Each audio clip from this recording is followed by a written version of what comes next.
We join the X-Men as they gather around Xavier's new radar image beam, a device that converts radar blips into pictures as it detects the presence of a new mutant. The device, though, is unable to create the image due to a mysterious force and explodes. Xavier informs Scott that the being that destroyed the image beam must be extremely powerful. Scott agrees, thinking that it might be the most dangerous mutant yet. Not too far away, an older-looking man is looking to rent a room. The owner demands 1 week's rent. He introduces himself as a stranger as he gives her what she wants. The stranger leaves his room to familiarize himself with the people and area. He grows frustrated with waiting on traffic and decides to walk over it. He realizes that he is causing a commotion though, and hurries away. While walking away, he is drawn to a specific building. Entering, he is greeted by Magneto and his Brotherhood of Mutants. Meanwhile, the X-Men are out looking for the new mutant and ask pedestrians if they've seen anything. Scott overhears about the stranger's activities from 2 police officers. He asks them about the stranger, but due to the way he's dressed, they find him suspicious. They try to take his glasses off to see if they recognize him, but he resists. One of the cops manages to get Scott's glasses off and realizes that he must be the X-Man called Cyclops when his optic blasts are unleashed. Scott tries to stop the beam while trying to get his glasses back and accidentally destroys one of the cops' guns. Just as he gets his glasses, Beast appears and drags him away from the cops before he causes more trouble. He tells Hank to hurry as he might know where the new mutant is. They eventually reach a hollowed out ice tube and enter it. They come out of the tube and are greeted by Jean and Bobby.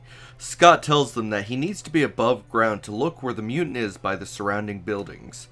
Expecting that, Bobby has already started making a stairway made of ice. Back with the stranger, he wants to know why Magneto wants him to join the Brotherhood. Magneto demonstrates his power by wrapping the stranger in metal. At the same time, Mastermind conjures up an illusion, first putting the stranger at the bottom of the ocean, then changing it so that he is in the middle of a field of lava. Getting angry, the stranger decides to give his demonstration of his power. He easily destroys Mastermind's illusions and breaks Magneto's hold on him. At the same time, he turns the Master of Illusions into a solid block of stone. His own weight causes him to go crashing through the floor. Hearing the commotion, the X-Men investigate. Angel sees a hole in the side of a building and decides to check it out. Inside, he finds Magneto and the others. He moves to attack Magneto but is stopped by Quicksilver. Angel tries to hit Quicksilver but is too slow. Suddenly, Quicksilver is coated in ice and is immobilized by the appearance of Iceman. Angered, Scarlet Witch uses her hex power to cause both Beast and Iceman to slip and fall. Back with Angel, he attempts to attack Magneto again, but is stopped by a magnetic force field. The stranger decides to leave and takes Magneto and Toad with him. Angel tries to catch up with them, but they disappear in a whirlwind of air. The air current rushes past Scott and Jean unseen as they hurry towards the fight. Jean worryingly warns Scott to be careful. Cyclops enters the room to see the ceiling falling onto Beast and quickly destroys the debris. Jean moves to attack Scarlet Witch but stops when she says that she no longer wants to fight. She moves to her brother who is still frozen and tries to help him. Scott moves her aside and quickly thaws the speedster out. They tell the X-Men not to worry as they are done serving Magneto. Angel appears, saying that Magneto and the others are nowhere to be found. Worried that the stranger might join Magneto, he tries to enlist the help of the twins. They refuse though, saying that they are done fighting. He tries to persuade them, but Quicksilver adamantly refuses. He tells them that they are returning home to Europe, but that they might one day return to fight for mankind. Back with the stranger, he reappears with Magneto and Toad. Magneto starts asking him who he is and what his powers are. The stranger reveals that he is not even a mutant and that his power is greater than Magneto thought as he starts growing. Toad tries to run away as Magneto tries to beat the stranger. Growing tired, he traps the two in an anti-magnetic membrane. At the mansion, Xavier is examining Mastermind and determines that he is still alive, but that his molecules themselves have been altered. Cyclops asks if the stranger might be more dangerous than Magneto, to which Xavier tells him that his power is like a child's compared to the stranger. Leaving the mansion, they follow Xavier as he tracks down Magneto. They find him and Toad wrapped in the cocoons in the forest. Angel moves to free Magneto, but is quickly stopped by Xavier when the cocoon moves to entrap Angel as well. Suddenly, the stranger appears, revealing that he is in fact from space, and that he collects mutations from different planets to study. He leaves with Magneto and Toad, stating that they are never going to return. Making their way back home, they check for traps before heading inside. Xavier speaks with Scott privately, telling him that they can remove some names from Cerebro now. Suddenly, Cerebro starts going off, warning that a powerful presence is almost upon them.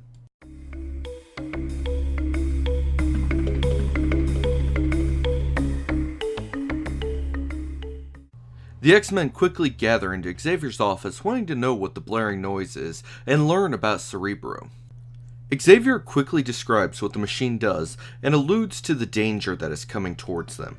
Hurrying outside, the students start making preparations for an attack. Iceman makes a wall of ice, while Cyclops makes a trench inside the school walls. Jean and Beast work on trapping the trench, while Cyclops and Angel hollow out some logs and fill them with grenades. After finishing, they go back inside where Xavier begins to tell them more about what is coming. Cyclops asks if it's another evil mutant, but the professor denies that and reveals that it is his brother that is coming. He starts telling the story, beginning with how his father was killed and how his friend, Dr. Marco, survived. Dr. Marco consoles Xavier's mother, but the child discovers that Marco is lying and could have saved his father. Marco eventually marries Xavier's mother and moves in with them. Charles knows that he simply wants their money and property. Even as a child, Xavier was able to read minds. Sharon, Xavier's mother, eventually learns about Marco's true intentions and how he doesn't actually care for her or Charles. The next day, Charles meets his stepbrother, who tells him how he just got expelled from school as he hits him. The X-Men interrupt the story, wanting to know what makes him so dangerous. Instead of answering, Xavier instead checks Cerebro and discovers that his brother is even closer and more powerful than ever. He tells the team that he has reached the first barrier and they rush to the window. The X-Men are shocked to hear Iceman's barrier break and feel the whole school shake. Outside, we see a figure finish destroying the ice barrier. Charles tells his students that his brother is messing with them. Cyclops wonders if they should go out and fight him, but the professor stops him and continues telling the story.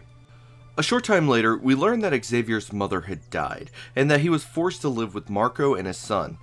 One day, during an argument, Charles overhears Kane accuse Marco of killing his father. Angered, Dr. Marco threatens his son to never say that again, but Charles had already heard Kane and wanted to know the truth.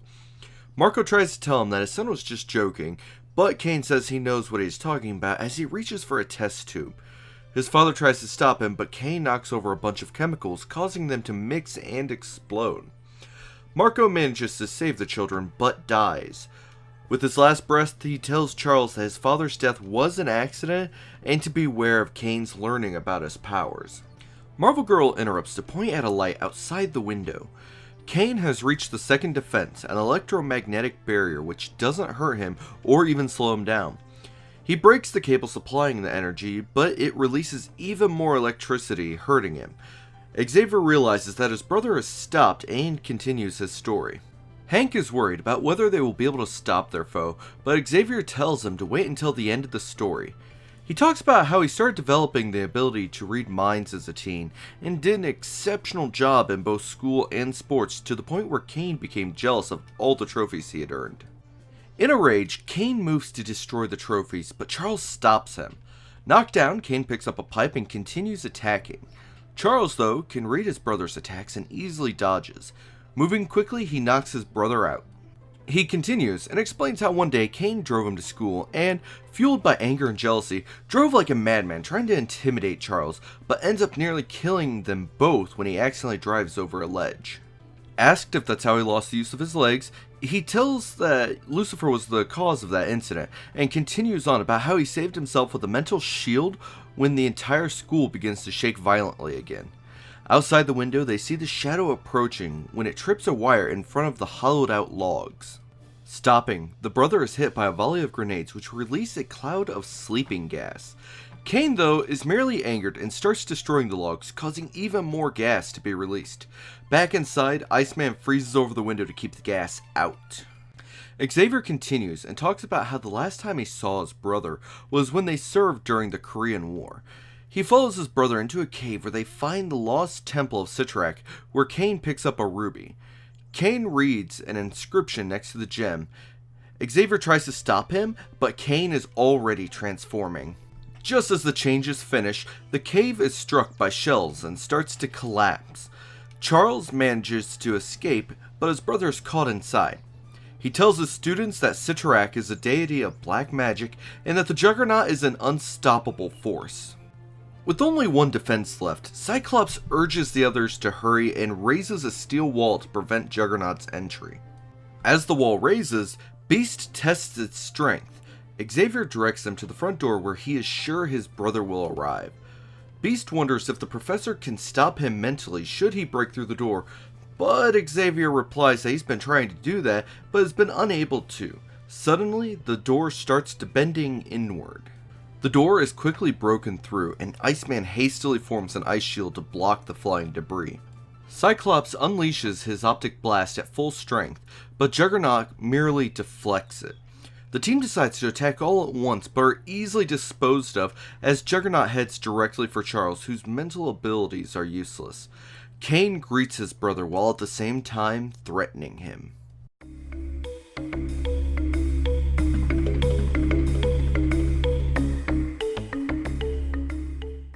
We join the X-Men as they are recovering from Juggernaut's attack. Xavier tells the team that he will handle his brother. Cain, though, demonstrates his power by shooting out a wave of force merely by standing still, causing Xavier to be knocked over. Cain moves in to finish his brother off, but is stopped when Xavier claims to have one weapon left that can stop him. Using his mental abilities, Charles hits his brother as hard as he can. It barely phases him though, and he tells the team that his helmet protects him from all mental attacks. Marvel Girl grabs Juggernaut and lifts him into the air. Acting quickly, Cyclops blasts a hole in the ground and they drop the villain inside. Knowing it to be only a temporary solution, the team starts thinking of ways to stop the enemy. Xavier rushes to his lab and has Beast and Iceman grab the parts to his mental helmet. Putting it together, he starts increasing his powers and starts sending mental waves over the city. At the same time, Xavier sends the team back to the hole so that they can slow down Juggernaut. At the bottom of the hole, Juggernaut starts hammering footholds into the earth and starts to climb out. Cyclops hits him with his optic blast to try to slow him down, but Juggernaut bursts out from underneath them. Knocked down, Cyclops keeps blasting, and both he and Angel manage to knock the villain back. Working together, they keep him occupied. Back with Xavier, Jean wants to rush him away, but he refuses and sends Iceman to go help the others. Beast pops into the room to inform them that Juggernaut is free. He sends Beast to go help as well, but keeps Jean with him. Cyclops and Angel continue trying to delay Juggernaut, but are barely slowing him down. While trying to hit him with his optic blast, Juggernaut grabs Angel and holds him in front of the beam, causing the winged teenager to be knocked unconscious. Throwing Angel aside, he starts climbing the stairs and advances on Cyclops, when the stairs turn to ice, causing him to lose his footing. Miles away, Johnny Storm starts hearing Xavier's mental calls and realizes that the X-Men are in trouble, but doubts himself, thinking it might be an old enemy trying to trick him.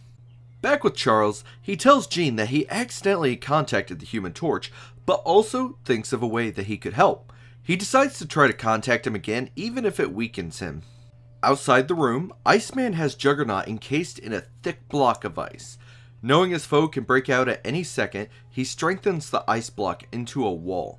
Juggernaut, though, starts glowing with energy again and blows up the wall, causing some of the ice chunks to hit Iceman before he can get away. Breaking the rest of the ice, Juggernaut continues onward but encounters Beast, who is waiting in reserve.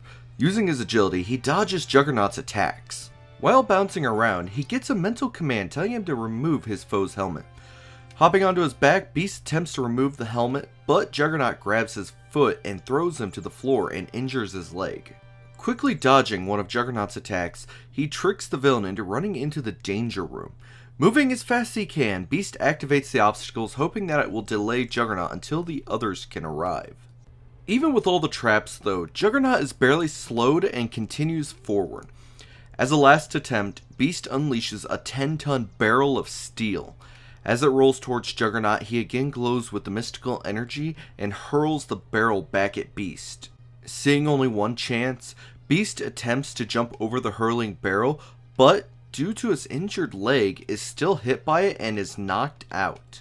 Back with Johnny Storm, he starts hearing Professor Xavier's thoughts again and decides to actually listen to him this time. Relieved, Xavier begins to guide the young hotshot to them and warns him that he must follow his directions exactly. Xavier explains to Jean that he was able to make contact and that it's time for him to try to stop Juggernaut. Heading towards his brother, he asks Jean if she knows whether or not Angel has recovered, as he is necessary for the plan. Suddenly, Juggernaut appears and advances on his brother. Jean latches onto him with her telekinesis and hangs him in the air. She can't hold on to him for long, and as she's about to drop him, the Human Torch finally shows up. Relieved, Xavier directs him to the Juggernaut. Attacking Juggernaut, Johnny encircles him in a ring of flame, but it doesn't even hurt him. Xavier tells him that he just needs to distract him, and at the same time, he sends out a mental call to Angel, waking him up. Stumbling, he makes his way to the fight, where Xavier tells him to wait for his command. Seeing that Angel is still weak, he commands Johnny to land in front of Juggernaut and has him flare up and blind him. With a few seconds of respite, Angel recovers enough and flies into the air. While in the air, Xavier gives him the command to dive. Swooping down, he manages to grab Juggernaut's helmet and pulls it off. Unfazed, Kane continues towards his brother, but without his helmet, is knocked down by Xavier's mental abilities. Though he has been defeated, Kane voices his hatred for his brother and crawls to his brother in hopes of still beating him. Wishing things had been different, Xavier hits his brother with another mental blast, rendering him unconscious. Turning his attention to Johnny, he sends him on his way, but not before erasing his memory of what had happened. The X-Men spend the next few days recovering from their injuries.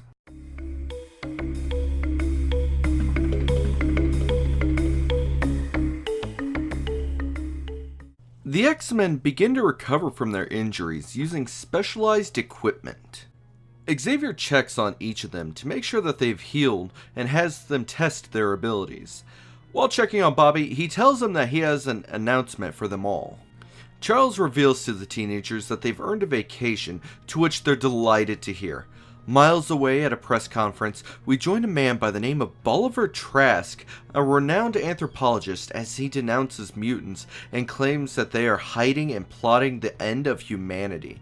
Soon, the front page paper is all about the mutant menace.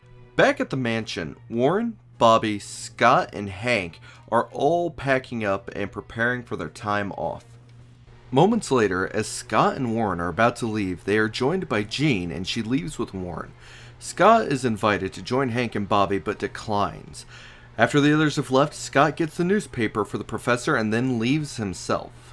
While reading the newspaper, Xavier's worst fears are realized as he reads about Trask's fears for the human race, should humans do nothing. Charles, wanting to avoid any panic from people reading the paper, quickly arranges a public debate with Dr. Trask on television. The next evening, the debate between Xavier and Trask begins. Trying to mitigate the damage that Trask has caused, he talks about how mutants aren't monsters, that they're no different from people, and that people shouldn't let their fear get the better of them. As the debate turns over to Trask, he claims that Charles is either blind to the danger or has a hidden motive. He claims to have created a defense against mutants, an army of sentinels. Using Xavier as an example, he has a sentinel take him into custody under the pretense that he is in fact a mutant. Charles is unable to affect the robot with his mental powers due to its mechanical brain. Trask reassures them that they are under his control and that they are strong enough to defeat any mutant. At his command, he brings out more of the robots and explains how smart they are in addition to all the weapons that they possess. He orders one forward for a demonstration, but then it suddenly attacks, stating that they are stronger and smarter than people, and that they serve no one. Seeing that he can't stop the Sentinels, he sends out a mental summons, calling the X-Men immediately. Miles away, Bobby and Hank are enjoying their free time at a cafe in Greenwich Village when they hear the professor's call and leave immediately to go to him. Outside, Bobby and Hank change into their uniforms in an alley, climb to the roof, and ride an ice slide to Xavier. Meanwhile, as Warren is sitting down for dinner with his family, he receives the summons as well. He quickly excuses himself, leaves, and flies away. Back at the TV studio, the lead sentinel orders one of the others to stay and guard the humans, while he takes Trask back to where they were created, because without him, no more sentinels can be created. Xavier uses his power to prevent the crowd from panicking, but someone slips from his control and runs. Knowing that the sentinel will kill him, Charles hits him with a mental bolt, causing him to fall right before a blast from the robot narrowly misses him. Right at that moment, both Iceman and Beast show up. Moving quickly, Beast and Iceman work together to knock the sentinel down. Iceman goes to check on Xavier, who starts explaining the situation when he is struck by a powerful heat ray. A few blocks away, Scott is heading towards Xavier via a cab, when the driver takes a sharp turn and Scott's glasses fall off, releasing his power. Frightened, the cab driver stops and forms a mob to attack the student. Making his escape, Scott makes it to the building and while climbing the stairwell, changes into his uniform. As he's about to enter the room, Beast appears and warns him to wait, allowing him to narrowly avoid getting smashed by the Sentinel. Quickly thinking of a plan, he launches a joint attack, but the Sentinel easily dodges both Beast's physical attack and Cyclops' blast. Crashing into the wall, Beast knocks himself out and Cyclops rushes to his side. Unable to attack due to his blast needing to recharge, he is shocked when, for no reason at all, the Sentinel stops and topples over. Seeing that the danger is over, Xavier mentions that the Sentinels have left with Trask. Sending out orders, he has the team revive Beast and clear the studio of people so that he can examine the robot. Outside, Angel is making his way to the studio when he runs into the fleet of Sentinels.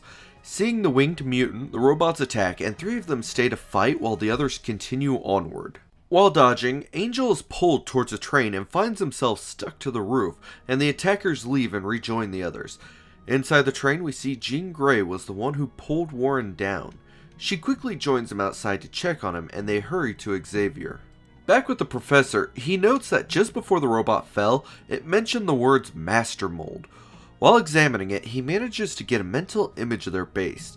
Just at that moment, both Jean and Angel arrive. After explaining the situation, the team decides to head to the base, but Xavier warns that this is the greatest danger yet and that they need to be careful. Inside the Sentinel base, Trask once again tries to bring the robots under his control, but they tell him that the only way to protect humanity is to conquer it. They cart Trask off to another room where he pleads one last time. In a separate room, a trio of Sentinels monitoring the outside see a vehicle coming towards their base, and see that the people inside are the ones that they fought before. Outside at the car, the X-Men exit, but don't see anything or any place that the Sentinels could be at. Xavier insists that they're at the right place though. He warns them to be on guard when the hill starts rising, revealing the fortress which begins to attack them.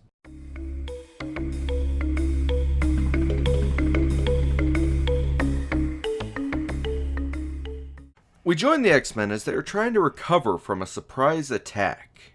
Angel moves quickly to rescue the professor, but he tells them to leave him be and to focus on the battle. Both Beast and Iceman use their abilities to save themselves. Charles instructs the teens to head for high ground. Using their powers, they all make their way up the hill where they are safe. Charles tells them that they need to get inside the fortress and learn the meaning behind the words Master Mold. Angel has doubts about getting inside, to which the professor says that there is always a way and that they have a weakness. He comes up with a plan, starting with getting across the chasm. Iceman quickly builds a glider for himself and Beast to grab onto. Scott is tasked with launching the glider and hits it with as strong of an optic blast as he can muster. The launch is successful and Angel is sent after them in case they need help. The glider starts shaking, and before Angel can help, both Beast and Iceman are grabbed by mechanical tentacles. The duo are drawn inside the fort, and Angel tries to follow, but Beast yells for him to get the others. He has no other choice but to return after narrowly dodging a pillar of flame. Inside, the 2 X-Men are deposited inside a clear glass container. Suddenly, the chamber starts filling with gas, causing both of them to be knocked out. At the controls, we see more of the Sentinels with Trask behind them. He argues with the robots, saying that he created Master Mold, who creates the Sentinels, for the purpose of guarding against mutants, not to enslave the world. The Sentinels grab Trask and take him to Master Mold so that they can create enough robots to rule the universe. He is brought before a giant robot who talks about how he needs the knowledge to create more soldiers. Trask refuses, saying that he would rather die than help. Master Mold threatens to attack humanity itself if Trask doesn't cooperate. Trask tells the machine that the X-Men will stop him, but Master Mold reveals that they've already caught 2 of them. Outside, Angel returns with the news of his comrade's capture. Jean, though, is worried about what to do next. Xavier tells him that even though he can't control the Sentinels, he can temporarily blank their minds, thus nullifying their weapons. Using his mind, he starts to follow the rays to their source while the rest of the team stand ready. Inside the weapons room, the 3 Sentinels are knocked out. One of the remaining robots wants to replace the 3, but has to contact the section leader first. The leader, though, is busy taking Beast to Master Mold. Moments later, Beast is placed on a table and Master Mold warns Trask not to disobey, to which he agrees. Trask uses a psycho probe to make Beast reveal all of his secrets, including the fact that they are to protect humanity from evil mutants, and he realizes that he's been wrong the entire time. Outside, the X-Men launch an attack on the fortress. Using his optic blast, Cyclops destroys a ray gun, allowing them to get inside. Once they're in, they find the 3 Sentinels that Xavier defeated. At that moment, Jean shouts, warning of a 4th Sentinel's appearance. The newly arrived robot, though, is unsure of what to do and has them follow him to the section leader, and Cyclops decides not to fight, opting to defeat the leader instead. Xavier agrees with Cyclops' decision and warns to be wary of the consequences of his choice. Meanwhile, Beast is still talking and says that he probably got his powers from his father, who worked on an atomic project. He then recalls his powers manifesting as a kid when he fought against the neighborhood bully and almost got run over by a car. Beast continues the story when one of the Sentinels interrupt about the weapons being destroyed. The leader deduces that mutants are responsible and leaves to find them. A short ways away, while following the Sentinel, the X-Men find Iceman in the glass case. Cyclops rushes into the room and Angel attacks the robot with Jean to distract it. Using her telekinesis, Jean manages to knock over their attacker. A few feet away, Cyclops breaks Iceman free and they question him about Beast's whereabouts, but he doesn't know. At that moment, an alarm starts going off. Back with Master Mold, he continues listening to Beast's story as he talks about how he earned his nickname in college and drew Xavier's attention. Charles joins Beast's family one day and tells his parents that he wants Hank to join him and so that he can train him. Outside, Xavier discovers that Beast is revealing secrets and sends out his astral form to prevent Hank from revealing too much. He enters the fortress and immediately goes to a student and scrambles his thoughts, preventing him from speaking. Angered, Master Mold asks why he stopped talking, but even Trask is unsure. Taking a dangerous chance, Xavier attempts to read Master Mold's mechanical brain. Unfortunately, his presence is detected and is attacked. Desperate, he flees back to his body before he is too injured to rejoin it. At that moment, the X-Men are found by the Sentinels. Reacting quickly, Cyclops has Iceman build up a wall so that they can come up with a plan. The Sentinels, though, back off and build up their power so that they can break through the wall of ice. Breaking through, the first robot is quickly defeated, but then the section leader swiftly captures the X-Men. In another room, Master Mold revels in his victory of the X-Men's defeat and commands Trask to create thousands of Sentinels. He refuses, saying that it would be the end of mankind and that he has been a fool.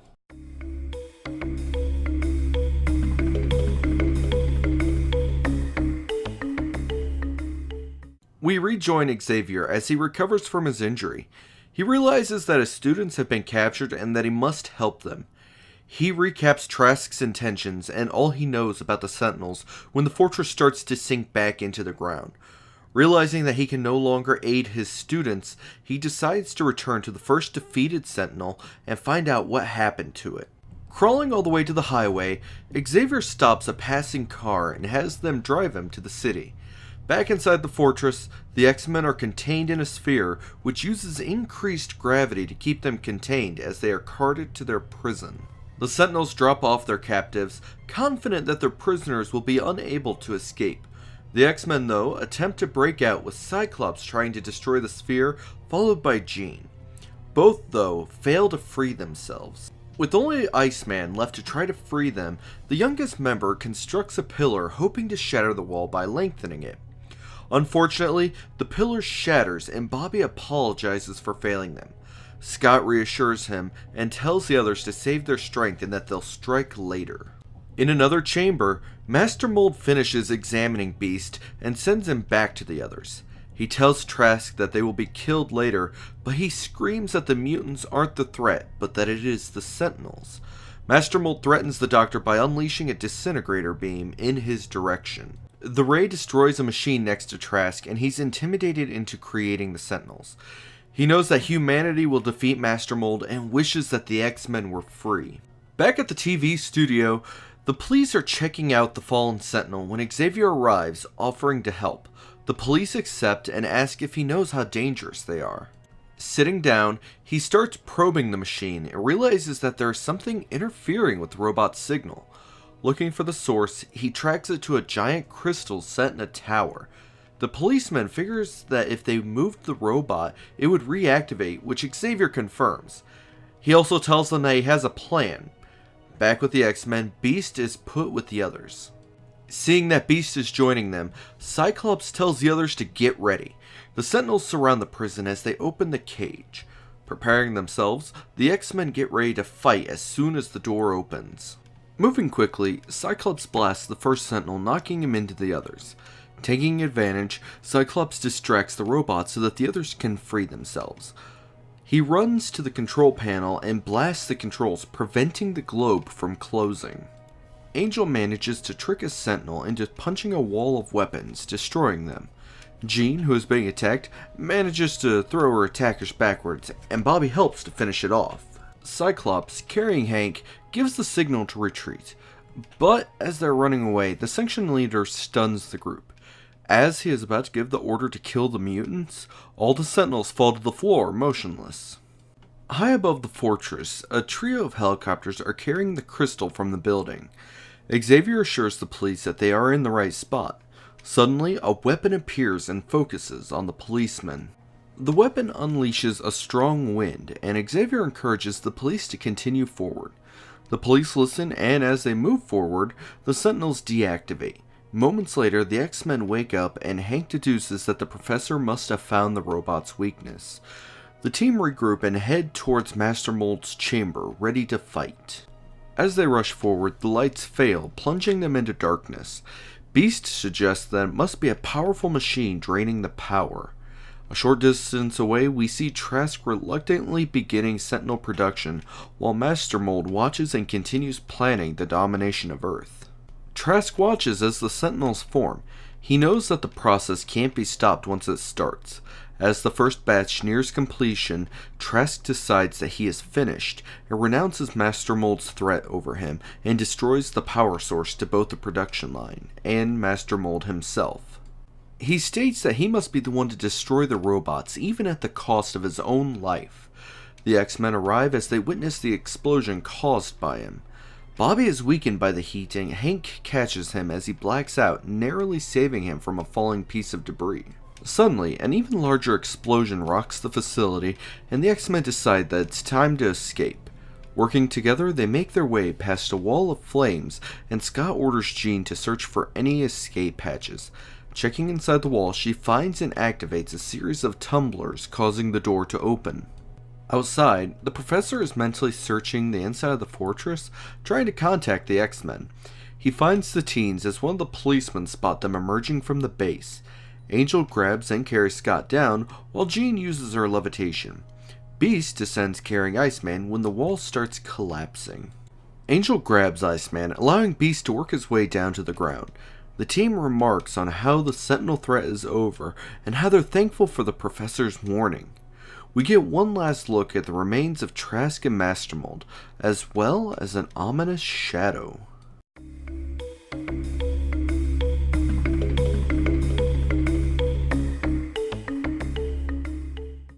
We join the team as they're being examined for injuries. Xavier suggests to one of the police officers that one of the X-Men take him home.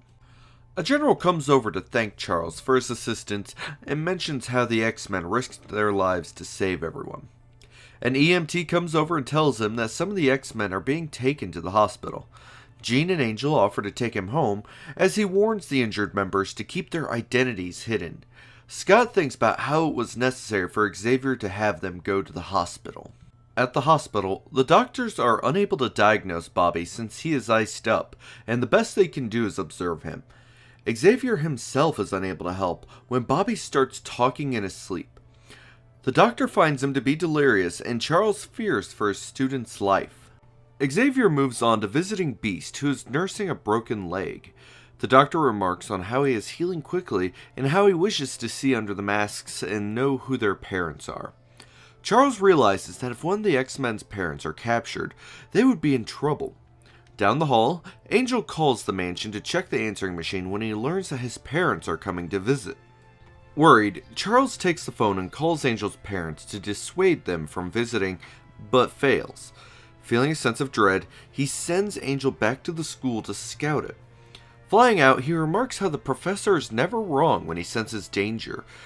Angel's enjoying his flight as he nears the school. We see the front door of the mansion open, revealing a shadowed, sinister figure inside as he plans his attack. Angel arrives and, seeing nothing wrong, moves to check the inside. Entering, he notes that the door is unlocked when an axe starts flying at him. Dodging the attack, Angel listens as a voice threatens his life. Flying down the hall looking for the intruder, a thick wall of glass suddenly drops down and he flies into it, knocking himself out. The mysterious figure foreshadows that Angel is just the first. Back at the hospital, a doctor is trying to examine Cyclops' eyes when Xavier shows up. He mentally tells the leader to show his ability to dissuade the doctor from checking him. Taking the student outside, he informs him that he's lost contact with Angel and that they need to return home at once. Upon their arrival, Xavier is still unable to contact Angel. When they enter the building, they hear Cerebro going off and go to investigate. Charles figures that a powerful mutant has entered the school and that they must find him when he's attacked. Cyclops rushes to save him when a wall of glass drops down. He tries to break it but is blown backwards by his own blast. He knows that only someone who knows his power could defend against them. Suddenly, the lights go out and he hears a voice taunting him. Suddenly, Cyclops is attacked, yet he is unable to strike back. In a final attempt, he blasts a circle around him and waits, listening for his foe. Not hearing anything, he rushes for the light switch when he is tripped and knocked out. Back at the hospital, Jean checks on Beast just to find him fully healed. He asks why she is visiting, and she explains that both Cyclops and the professor are gone. Finding it out as well, they both decide to head back to the school, but not before checking on Iceman. The doctor informs them that there is no change in his condition. He lets them know that they can't do anything to help him and that they should contact his parents. Beast interrupts him to tell Jean that it's time to leave, and they rush out of the hospital through the window. The two eventually make their way back to the mansion. Hurrying inside, they are caught off guard when Beast goes sliding down a hallway that is coated in a waxy substance. Try as he might, he is unable to grab onto anything to slow himself and careens out of control. Jean tries to grab onto him, but he's going too fast. He eventually slides through a doorway that closes on him, separating him from her. The menacing figure approaches Jean and she turns around and recognizes him. She attempts to stop him, but he just taunts her. Try as she might, her powers are ineffective. Feeling herself growing weaker, the shadow tells her that she's been inhaling a sleeping gas. She fights to the end, but passes out. Back at the hospital, Iceman's doctor is being paged and he hurries to check on his patient when he is stopped by some reporters. Dismissing the reporters, the doctor finds that Iceman's pulse is slowing down. Bobby begins mumbling about how his team needs him.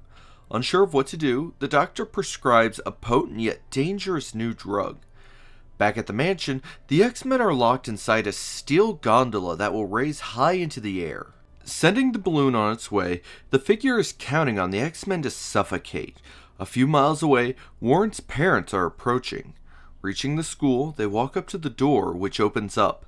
There to greet them is the menacing figure of Magneto.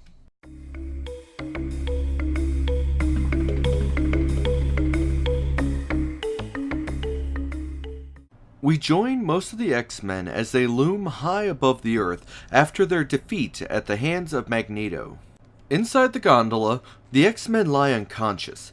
Reveling in his victory as well as his return to Earth, the Master of Magnetism utilizes his power to rip up the school from its foundation in order to destroy it. Thinking better of it, he decides to instead take the mansion as his base. Returning it to its foundation, he walks through the house and finds Cerebro and destroys it. Just then, he hears the sound of a car outside and goes to investigate. Peering outside the window, he sees Warren's parents and decides to enslave them. Bringing them inside, he puts them under a hypnotic spell and sends them upstairs until he's ready for them later, when he suddenly remembers about Iceman, but then dismisses him as unimportant.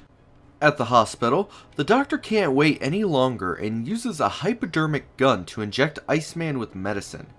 Leaving him, they pray that he gets better. Back with the X-Men, Xavier is using his mind to strain the mental distorter attached to his head. Gritting his teeth through the pain, he finally manages to free himself. Moving quickly, he wakes up both Beast and Jean. Working together, they wake the others and begin devising a means of escape while also wondering about how Magneto was able to return. Using Xavier's laboratory, Magneto builds a machine that will allow him to analyze the blood of Warren's parents, letting him duplicate it and allowing him to create an army of mutants with his choice of mutation. Back in the gondola, Xavier tells Jean to try to push them downwards, while he sees what Magneto is up to when he finds out that Angel's parents have been kidnapped. Deciding that Bobby is the only way to save them, he mentally awakens the teen. Guiding him, Xavier leads him from the hospital. Informing the others that Iceman is on his way, Jean replies that she has stopped their ascent. Conserving their air, the professor telepathically probes Magneto's mind and tells the others what he finds. We see Magneto imprisoned on the stranger's planet. Walking around, he finds an old abandoned ship, which he fixes up and enters. Toad tries to leave with him, but Magneto denies him and leaves by himself. Finishing his story, he tries to contact Iceman again and tells the others not to waste what little air is left. He fills Bobby in on the situation as he enters the school grounds and sees a light on in the lab. He steels himself for the coming confrontation. Climbing up the wall, he peeks inside the window and sees his foe and is filled with awe at the thought of his power. Feeling a moment of weakness, he falls backward and barely catches himself. Inside, Magneto is so engrossed in his work that he doesn't notice the noise outside and continues working on making his army. Finished with his preparations, Magneto begins the production of the mutant clones. Inside the vats, beings begin to form, and Magneto begins planning to make many more when the process suddenly stops. Iceman has created a barrier between Angel's parents and the machine. Checking the room, Magneto spots the teen and enters, telling him of the futility of his action. Magneto launches a flurry of items, but Iceman creates a shield to deflect them and rushes past the villain. Moving to follow, Magneto slips and falls into a tunnel of ice, leading him outside into a trap Iceman had set. Bobby hurries to leave the trap before Magneto regains his senses, but is too slow due to having recently left the hospital and is trapped inside. Back with Xavier and the team, Charles senses the danger Bobby is in and acts. He instructs Scott to shoot a tiny hole in the roof, causing them to descend rapidly. Jean is also instructed to slow their fall to prevent their deaths. A few seconds later, they reach Earth and Scott blows a hole in the side of the wall, allowing them to escape. Rushing out, they find Magneto as he is about to defeat Bobby. They attack, catching him off guard. Shocked by their assault, he retaliates and catches Beast and knocks him down. Seeing that Cyclops is about to blast him, he grabs and uses Iceman as a shield. Bobby yells for them to attack regardless of the situation that he is in. Suddenly, Angel appears, swoops down, and saves Bobby from Magneto's clutches. Not to be stopped, he begins a fierce assault, forcing the X-Men onto the defensive. Cyclops tries to blast Magneto, but he expects that it repels the optic beam. Suddenly, Xavier yells out for the students to stop fighting. Magneto walks over to Charles, threatening to kill him first. Charles tells him to look up while explaining that he had contacted the stranger about his escape. Frightened, Magneto runs off with the stranger following him. The team rush into the school to check on Warren's parents when they hear the machine Magneto built.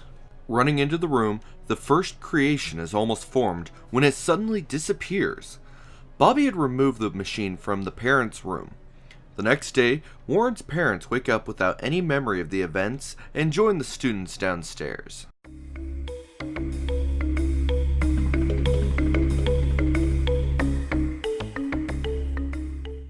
We join the X-Men as they train in the Danger Room when Professor Xavier interrupts them with news of an announcement.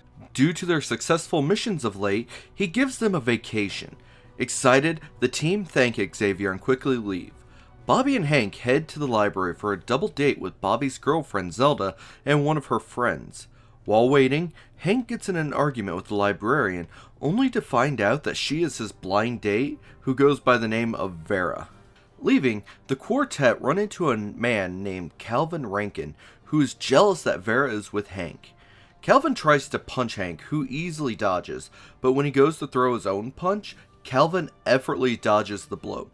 Suddenly, Calvin starts bouncing around, much like Hank does, and hits the back of Hank's head. Bobby moves to stop Hank's attacker, when Calvin's hand suddenly frosts over and hits him in the face with snow. A nearby construction crew sees the fight and moves in to save the teens. Creating an ice shield, he deflects the assault and quickly scrambles up a nearby building to get away. Hiding on the roof, Calvin comes to the conclusion that he is a mutant and that he has discovered two of the X-Men. Excited, Calvin tests his new abilities and decides to find the rest of the X-Men to get the rest of their powers and defeat them. Deciding to cool down, Calvin tries to make a few ice cubes, only to find out that the power is gone. Angered, he remembers that his mimic powers only last while he is close to the person he is mimicking. We join Jean Grey a short time later as she finishes shopping and accidentally bumps into Calvin. Sitting down, Calvin discovers that he now has telekinesis and figures out that Jean must be Marvel Girl and decides to follow her back to the others. The next day, Xavier is clued in about Calvin, but doubts that he is a mutant since Cerebro didn't react. Charles then detects that Calvin is at the door. He claims that he wants to join them and tricks his way inside. The professor tries to probe his mind but is unable to. He then begins introducing himself and ends up mimicking Scott's optic blast and Warren's wings. Charles tells them that they must act as though they trust him, but Bobby and Hank are hostile to him. Calvin heads upstairs, and Charles tells the students that when he returns, it will be to fight. Calvin dons a costume that he brought, heads downstairs, and challenges the X-Men to a battle with all of their abilities being used against them. Taking flight, he attacks Angel with his own wings and Beast's agility and strength. The X-Men decide to attack all at once, but Mimic catches them off guard with a mental command.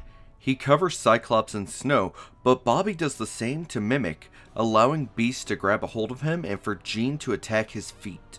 Knocked down, the X-Men surround the foe when he jumps up and seizes Marvel Girl. Rushing away, he kidnaps her and leaves, wanting the X-Men to follow him. The X-Men are not far behind when he pulls up to a mine and rushes Jean inside as his powers begin to fade away. Inside the cave are living quarters, and Calvin begins telling the story of his powers. As a child, he had been exposed to various chemicals. Years later, he began to discover that he was able to temporarily absorb other people's abilities. He keeps the power hidden from others and is hated at school. His father discovers Calvin's powers and moved them to the mines to try to find a way to make his powers permanent. The nearby townsfolk become suspicious and go to investigate, and to protect themselves, Calvin's father blows up the mine entrance but is caught in the blast and dies. He swears to get revenge and get to the machine to make his power permanent. As he finishes the story, he realizes that the X-Men are close by. Making his way into the cave, he uses Xavier's power to find where the machine is and uses Cyclops' optic blast to start digging. Outside, Xavier realizes that they were meant to follow and enters the mine. Xavier reassures Scott that Jean is safe. Finding an iron door, Scott blasts the lock and they find Marvel Girl inside. Back with Mimic, he finally makes his way through the debris. He finds the machine and activates it. As he is about to enter, the switch is destroyed. The X-Men launch their attack, but Mimic creates and throws an ice shield on the team. Flying over them, Mimic grabs the Professor and enters the machine. Activating it, Mimic suddenly passes out. Xavier yells for them to escape as the place is about to explode. They hurry outside and narrowly manage to escape the explosion. They take a look and see that Calvin looks normal. Xavier explains that the machine actually took his powers away and erases his memories of everything, and they all head home.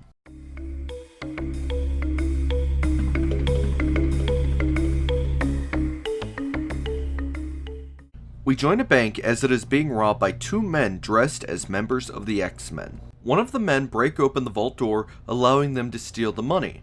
One of the guards tries to stop them, but the bullets bounce off one robber and fly around the other. Outside, a group of policemen arrive and try to stop the X-Men imposters, but are unable to even grab onto one and are thrown off the other. Making their getaway, the police decide to follow. We join Scott as he has finally decided to leave the X-Men in order to find a cure for his eyes. Back inside, the rest of the team learn about the imposters and rush to tell the Professor, who is already aware, and directs their attention to the wall. Using the radar image beam, Xavier reveals the fakes to be Unus and the Blob, and Hank threatens to use the ray gun on Unus again. Charles feels that there may be a third party involved when they discover that Scott is gone. He decides to worry about that later, and tries to think of who could be guiding the villains, only to discover a mental block. He has the team get ready while he creates a device to allow him to remember who the mysterious villain is. We swap over to find Lucifer as he explains that he is the one who is manipulating both Unus and Blob, as well as how the two ended up meeting each other through a wrestling match. After the match, Unus meets up with Blob and they discuss their mutual dislike of the X-Men and decide to rob banks to ruin their reputation. Back in the present, Cyclops runs into them as they rob their second bank and decides to intervene when he realizes that the public are turning against them. Using his optic blast, he attacks them while the two keep up the act that they are X-Men. The crowd, though, decide to attack and go after Cyclops, who is forced to flee and decides to contact his teammates and fight them together. Back with Lucifer, he is angered that the whole team didn't show up when he notices that Angel has appeared. Beast and Iceman are right behind him, and Beast shoots Unus with the beam only to see it has no effect, and Lucifer says to himself that he is responsible. The two fakes move to attack, but Iceman stops them when Hank and Angel are attacked by the civilians as well.